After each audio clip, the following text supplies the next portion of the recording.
A lot of traditional firms, particularly in TradFi, although also in crypto, sell their product as a tied agent. So as soon as you have that relationship, you're only going to sell them what you've got.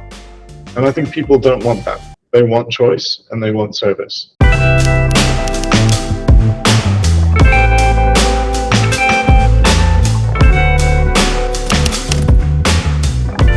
Thanks for having me, Ali. I'm a banker by background. I set up the bank in 2010 within Credit Suisse, which launched in 2011, 2012. I got the license, and then through various corporate transactions ended up working for Vulcan, which was the first bank in the world to do crypto. So in 2017, we were already allowing clients to buy Bitcoin on platform, trade, have custody services. And I was getting contacted by some really interesting people doing amazing things at that time. And I thought, okay, here's an opportunity to set up my own business. So in 2018, I set up Greengage with a view to providing crypto-friendly e-money banking services and a lending platform where we can surface opportunities for our clients across traditional and digital. Collectively, we call this digital merchant banking. So initially, I did want a full banking license. I'm glad we don't have one just yet, having seen what's happened to a few other crypto-friendly banks. What we have focused on instead, and I think is a more sustainable business, is e-money banking services. So client funds are not deposits, they do not sit on our balance sheet. We, however, provide transactional accounts with a dedicated account number or sort code for our end clients to have essentially a banking style service. They then have the fiat that they need to do what they do in the big wide world of crypto or Web3, and we help them to on and off ramp.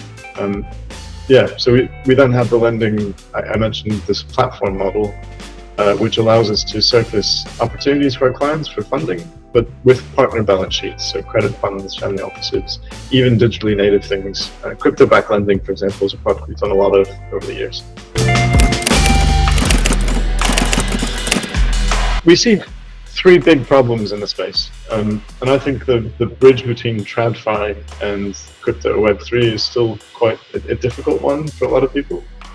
So getting a cost-effective fiat bank account if you're in the crypto Web3 space is an uphill battle, and we see that as a clear opportunity to fill a gap for what we call the base of the pyramid of clients, being companies or high net worth individuals in the space.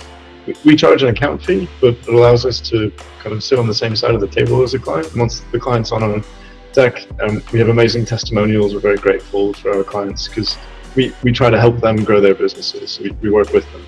I think the second gap is linking to our credit platform, where a lot of clients, their focus is on building their business. So they have a day job that means that they're looking after growing revenues or looking at their P&L and trying to make sure that they're coming as close to profitability, if not there already. And so our specialty is really to know effectively a credit library, people that might be able to fit with that particular client.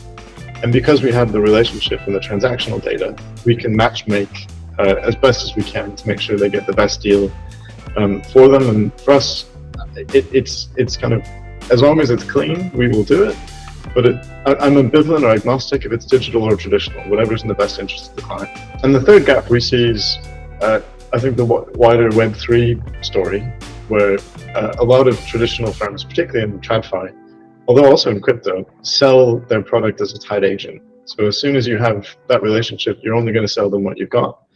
And I think people don't want that. They want choice and they want service. So what we're trying to solve is getting to know our clients. It's a bit of a, we've been saying it's a Coots Revolut hybrid, effectively, but where we get to have the best of fintech, the best of digital, married with a real human interaction.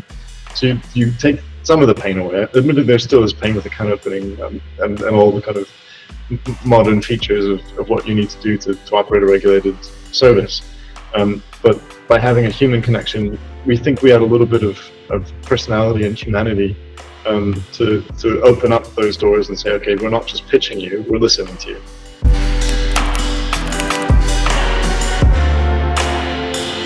So we've mapped our own kind of world of Web3, if you will. So we see various categories of people that we think we add value for. Obviously, the big exchanges and miners and OTC desks and market makers, people know the names. They're kind of recognized. But there's a lot of other firms out there in the Web3 space: technology firms, NFT shops, metaverse. The list goes on. Funds, and what we see for each of these is a dedicated fit for what they're looking for, what we think we can offer. We're not exclusively crypto, though. I think for us it's important we have also some clients from the traditional world.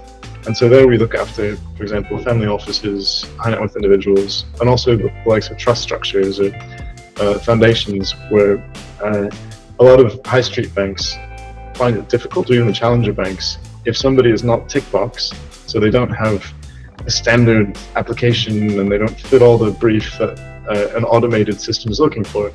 The fact that we've built our own tech and we have our own connections with human beings, we can take a view on a client, and we're anything but the tick box.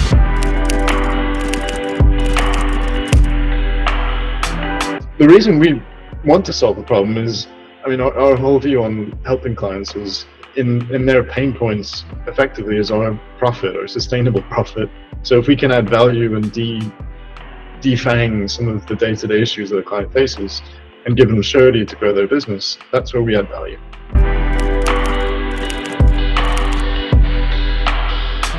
It depends on the type of client, and we have a range of charges. The standard fee, if paid up front annually for a crypto company, is about £5,000 per annum. So it's not prohibitively expensive, but it's enough that we can justify a real relationship with that client. And we have other fee structures for individual accounts, which are, for example, an individual human being that is looking for a fiat on an offering. That's admittedly a lower fee, closer to 1,000, but a little bit less per annum, because we also want those types of relationships to grow and be sustainable long term.